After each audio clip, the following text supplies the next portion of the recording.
Hello, I'm Brian Fitzgerald, the Golf Doctor, and today's video was inspired by a lesson that I gave during the week to a client.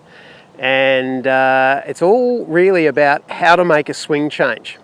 So when we make a swing change, how do we go about it and how long do we persevere for it? So if you're interested in this topic, stay tuned.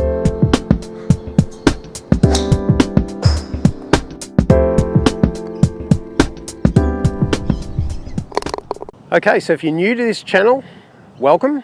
This channel is all about helping you play better golf. I'm into my 33rd year of being a golf pro, so along the way I've picked up a little bit about what works and what doesn't work. And as I get older, I try to get simpler. And every video, every lesson I give, I'm trying to find ways of getting simpler and simpler every time. As I said earlier, this lesson is inspired by a lesson that I gave during the week. And I saw a guy on the Thursday and we made a couple of little changes to his golf swing. And then I got a phone call on Saturday evening saying, I really need to see you, this just isn't working. So my first question to this client was, how many balls have you hit? He said, I haven't hit any balls, but I've played 3 rounds of golf. So instantly I knew what was going on.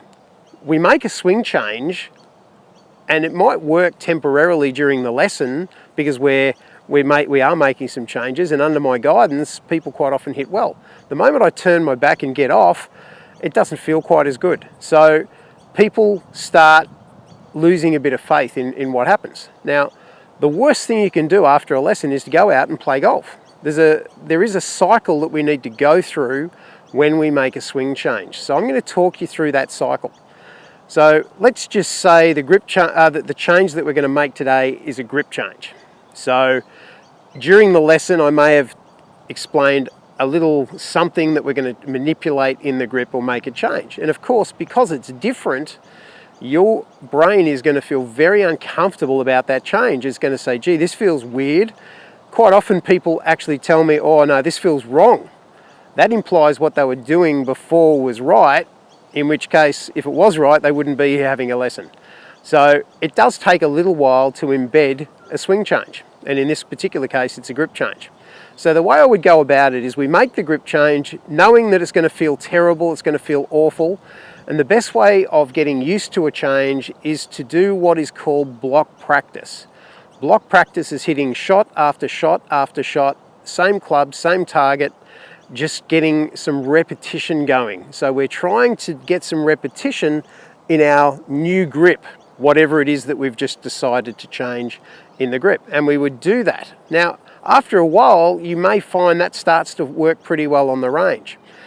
And what most people do say, this is good now, I'm going to go out in the course. There's actually a step in between that you're missing out on.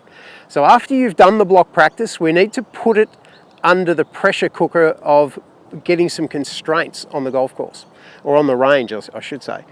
So what I would suggest you do is you pick out a target and you choose a club. So you might be having a 7-iron to a target that's out on the right-hand side of the range. So using your new grip, you go through your pre-shot routine and you hit one shot at that target.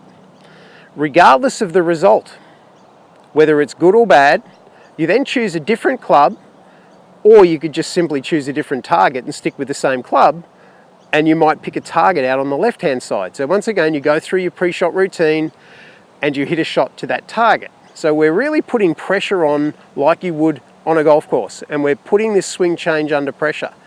If it goes pretty well, you're then ready to take it out onto the golf course, but not in competition. You need to play some holes by yourself, no scoring, with no pressure of friends around, and you're going to put it to the test on the golf course. If that doesn't go so well, you then go back to the range and you work on block practice again.